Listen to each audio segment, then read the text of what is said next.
우아하고 품격 있는 일상교육의 모든 것. 메타버스 스쿨 혁명 라이프스타일 교육TV 김은영입니다. 오늘 법륜 스님의 금강경 강의 10번째 시간 제8 의법 출생분 모든 법이 조차 나온 진리 부분을 여러분들과 함께 하도록 하겠습니다. 먼저 제8 의법 출생분 한글 본문을 읽어드리도록 하겠습니다. 수보리여, 그대는 어떻게 생각하느냐? 만일 어떤 사람이 삼천대천 세계에 칠보로 가득 채워 보시한다면 이 사람이 얻는 복덕이 많지 않겠느냐? 수보리가 대답하였습니다. 매우 많습니다, 세존이시여. 왜냐하면 이 복덕이 복덕성이 아닌 까닭에 여래께서 복덕이 많다고 하셨기 때문입니다. 만일 다시 어떤 사람이 이경 가운데 내지사고계 등을 받아 지니고 다른 사람을 위해 일러주면 그 복이 저 복보다 더 뛰어나리라. 왜냐하면 수보리여, 모든 부처님과 모든 부처님의 안욕따라 삼맥삼보리법이 다 이 경에서 나왔기 때문이다. 수보리여, 이른바 불법이라는 것은 불법이 아니니라. 자, 그럼 법륜 스님의 제8 의법출생분 강의를 같이 한번 읽어보도록 하겠습니다. 삼천대천세계, 수보리여, 그대는 어떻게 생각하느냐? 만일 어떤 사람이 삼천대천세계에 칠보로 가득 채워 보시한다면 이 사람이 얻는 복덕이 많지 않겠느냐? 불교 경전에는 삼천대천세계라는 말이 자주 나옵니다. 삼천대천세계는 소천, 중천, 대천세계를 말합니다. 인도의 전통적 우주관에 따르면 크기를 헤아릴 수 없이 거대한 우주의 중심에 수미산이 있습니다. 그 수미산 주위를 칠금산이 둘러서 있고 수미산과 칠금산 사이에 칠해가 있습니다. 칠금산 밖에는 함해가 있으며 함해 속에 사대주가 있으며 함해 건너에 철위산이 둘러 있다고 합니다. 함해에 있는 사대주는 남쪽의 연부제, 동쪽의 승신주, 서쪽의 우화주, 북쪽의 구로주로 그중 우리 인간이 사는 남섬부주는 가장 살기 어렵고 박복한 곳이지만 사대주 가운데 여러 부처가 나는 곳은 이뿐이라고 합니다. 수미산의 맨 아래에는 지옥이 있고 그 위에 아귀의 세계가 있으며 지표면에 인간과 축생이 삽니다. 수미산 중턱에는 사왕천이 있으며 수미산 정상에는 도리천이 있고 그 위로 야마천, 도솔천, 화락천, 타와자재천이 있습니다. 또 천상계는 아니지만 수미산 주변 허공에는 아수라의 세계도 존재합니다. 아수라는 천상의 신들과 능력면에서는 비슷하지만 마음이 분노와 우라로 들끓고 있어서 도리천왕인 제석천의 천병들에게 노상 싸움을 걸어댑니다. 사천왕부터 타와자재천까지 모두 6개의 천상을 합해 욕계 육천, 즉 육욕천이라고 합니다. 육욕천 위로는 색계 18천이 있고 또 그 위로 무색계의 사천이 있으니 천상계는 통틀어 28천입니다. 이렇게 땅 밑에 지옥 아기로부터 축생, 수라, 인간 28개의 천상까지가 모여 하나의 세계를 이룹니다. 이를 삼계라 합니다. 이런 하나의 세계가 1000개 모인 것이 소천세계, 소천세계가 1000개 모인 것이 중천세계, 중천세계가 1000개 모인 것이 대천세계입니다. 소천, 중천, 대천세계를 통틀어 삼천대천세계라 부르는데 이것이 오늘날 우리가 우주라고 말하는 영역입니다. 대천 속에는 이미 중천과 소천이 포함되어 있으니 그냥 대천이라 해도 되는데 굳이 삼천대천이라고 부르는 이유는 이 우주가 수없이 많은 세계들로 이루어진 실로 가없는 세계임을 강조하려는 의도입니다. 칠보는 7가지 보배를 말합니다. 무량수경에서는 금, 은, 유리, 파리, 만호, 거거, 산호를 이르며 법화경에서는 금, 은, 만호, 유리, 거거, 진주, 매괴를 이릅니다. 이러한 칠보가 한 보따리만 있어도 큰 부자일 텐데 그런 보석으로 삼천대천세계를 가득 채워 보시한다니 그 복덕은 헤아리기 어려울 만큼 커서 어디에도 비할 나위가 없을 것입니다. 복덕의 성품. 수보리가 대답하였습니다. 매우 많습니다, 세존이시여. 왜냐하면 이 복덕이 복덕성이 아닌 까닭에 열애께서 복덕이 많다고 하셨기 때문입니다. 부처님이 삼천대천 세계에 칠보를 가득 채워 보시하면 그 복덕이 많냐고 물으시니 수보리는 매우 많다고 대답합니다. 그러면서 그 복덕은 복덕성이 아니라고 덧붙입니다. 이게 무슨 말일까요? 세계의 참모습으로 돌아가서 생각한다면 세상 천하 만물은 어느 누구의 것도 아닙니다. 지금 내 것이라고 믿는 것은 잠시 내 손에 머물러 있는 것에 불과할 뿐입니다. 누구의 것도 아니기에 누구에게 얼마만큼 내준다 해도 그것은 나의 공덕이 아닙니다. 본래 이 물건이 누구의 것이 아닌 줄을 알면 이것을 누구에게 보시한다고 해도 아무런 공덕을 지은 바가 없음을 알게 됩니다. 그래서 이런 것이 복이다라고 규정할 만한 복덕의 성품이란 없습니다. 다만 이름하여 복덕이 있다거나 복덕이 많다고 할 뿐 복덕이라고 할 무엇 자체가 없는 것입니다. 중국 남북조 시대 양나라의 무제는 불심이 매우 돈독했습니다. 그는 온 나라에 불사를 일으키고 불법을 널리 퍼뜨리기 위해 전심전력을 기울였습니다. 겉모습은 왕으로 살고 있으나 스스로 승려와 다를 바 없다는 확신을 갖고 있을 정도였습니다. 그래서 당시 사람들은 무제를 호법대왕 전륜성왕이라고 불렀습니다. 그러한 양무제가 어느 날 서역에서 달마대사가 왔다는 소식을 듣고서는 궁으로 초대해 정성스레 대접하고는 물었습니다. 나는 지금까지 수많은 절을 짓고 탑을 세우고 스님들을 배출하고 경전을 편찬해 왔습니다. 이런 내 공덕이 얼마나 될 것 같습니까? 그러자 달마대사는 무심한 표정으로 대답했습니다. 아무런 공덕도 없습니다.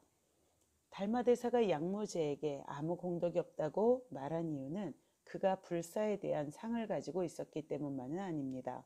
왕이 절을 짓고 탑을 세운다면 그 이면에는 백성으로부터 걷어들이는 온갖 세금과 노역이 숨어 있는 게 당연합니다.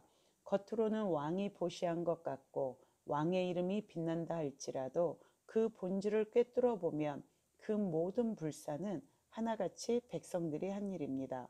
그러니 아무 공덕이 없다는 것이죠. 그러나 그것보다는 달마대사의 대답은 양무제가 진정한 복덕의 길에는 한 걸음조차 들어서지 못했음을 이르는 말이라 하겠습니다. 사국에 만일 다시 어떤 사람이 이 경 가운데 내지 사국의 등을 받아 지니고 다른 사람을 위해 일러주면 그 복이 저 복보다 더 뛰어나리라. 왜냐하면 수보리여 모든 부처님과 모든 부처님의 안욕따라 삼맥 삼보리법이 다 이 경에서 나왔기 때문이다. 수보리여 이른바 불법이라는 것은 불법이 아니니라.